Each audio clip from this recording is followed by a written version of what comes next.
नाज़रीन ग्रामी, दुनिया का कोई भी मजहब माँ को बेटे से शादी की इजाजत नहीं देता और ऐसा करने वाली औरत को हर मुआशरे में बुरा समझा जाता है। लेकिन हम आपको इस्लाम के इब्तिदाई दौर का एक ऐसा वाकया बताने जा रहे हैं कि जिसे सुनकर आप हैरान रह जाएंगे।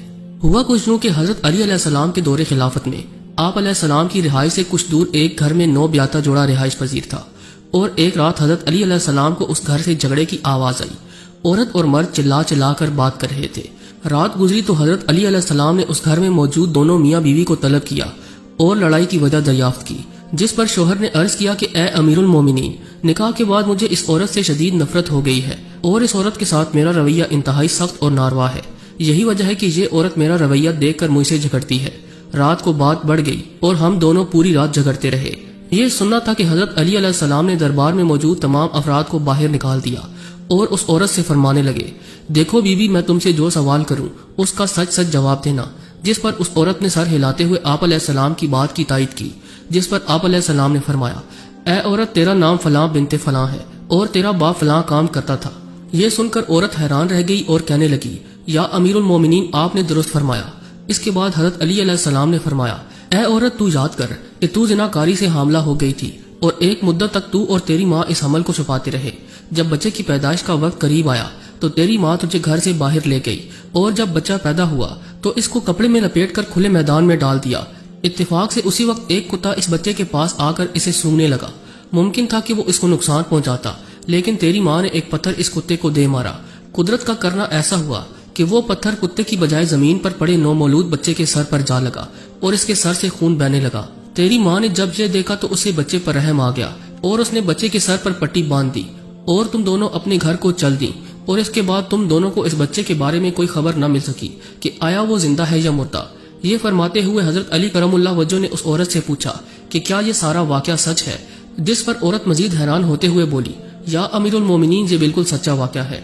इस पर हजरत अली अलैहिस्सलाम ने उस औरत के शोहर से फरमाया, ए नौजवान, तू अपने सर से पगड़ी खोलकर इस औरत को दिखा दे।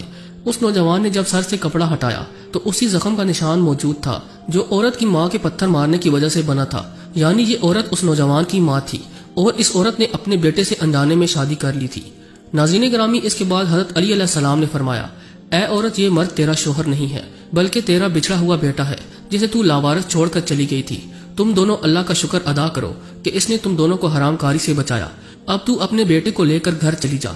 इस वाक़े से शेर खुदा हजरत अली करमुल्लाह वजह की शान अक़दस, अजमत और इल्म के बारे में मालूम होता है कि कैसे आप अलैहिस्सलाम ने अपने बेपनाह इल्म की बदौलत माँ बेटे की शादी और फिर इसके नतीजे में पेश आने वाले मामलात को हल किया।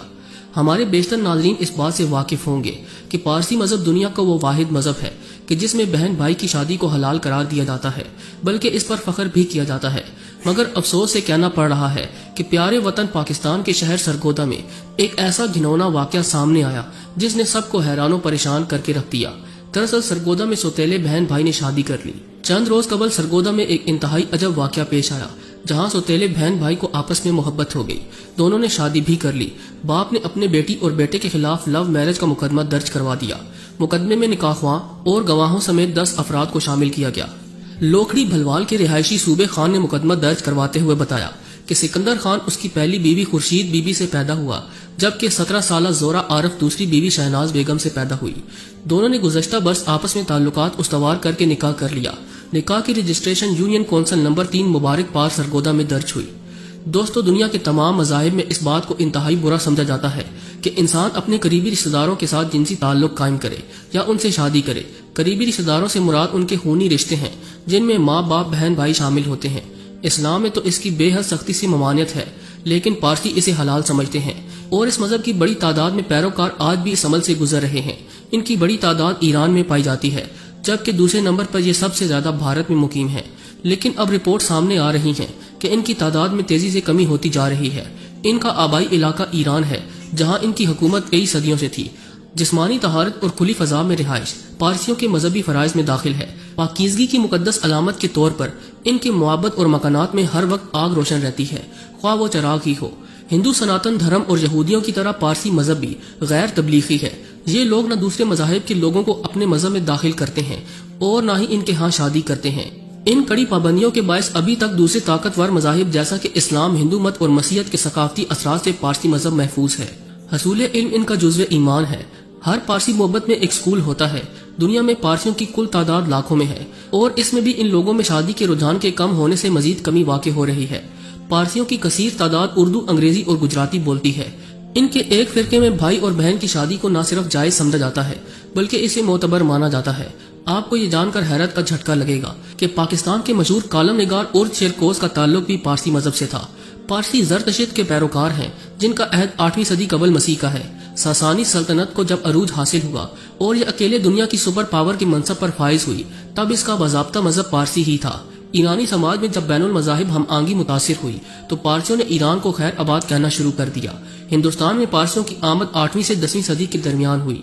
کہا جاتا ہے کہ جب وہ مہاجرین بن کر گجرات کے ساحلوں پر آئے تو وہاں کے مقامی حکمران جادی رانا نے انہیں دودھ سے لبالب بھرا پیالہ پیش کیا۔ اس کا مقصد یہ تھا کہ ہمارا ملک پہلے ہی لوگوں سے بھرا ہوا ہے اور اس میں کسی اور کی گنجائش نہیں ہے۔ اس کے جواب میں پارسیوں کے مذہبی پیشوا نے اس دودھ میں شکر ملا کر واپس راجا کو بھجوا دیا۔ مطلب یہ تھا کہ ہم دوسروں کی جگہ نہیں گھیریں گے بلکہ ہمارے دم سے ملک کو فائدہ ہوگا۔ تاریخ نے ثابت کیا کہ اگلے 1000 سال کی تاریخ میں پارسیوں نے ہندوستانی تہذیب و تمدن پر خوشگوار اثرات مرتب کیے۔ پاکستان کے معروف شہر راولپنڈی میں کسی زمانے میں پارسی پائے جاتے تھے۔ تاریخی حوالہ جات کے مطابق راولپنڈی میں پارسیوں کی آمد اس وقت شروع ہوئی جب انگریزوں نے 1849 میں جہاں ہندوستان کی سب سے بڑی چھاؤنی کی بنیاد رکھی۔ پارسیوں کے بارے میں کہا جاتا ہے کہ وہ لاہور اور بمبئی سے تجارت کی غرض سے راولپنڈی آئے تھے۔ 1855 کی مردم شماری کے مطابق راولپنڈی شہر کی آبادی 15,913 افراد پر مشتمل تھی جو اگلے 36 سالوں یعنی 1891 میں بڑھ کر 73,795 ہو گئی اور آج تک مزید بڑھتی ہی جا رہی ہے۔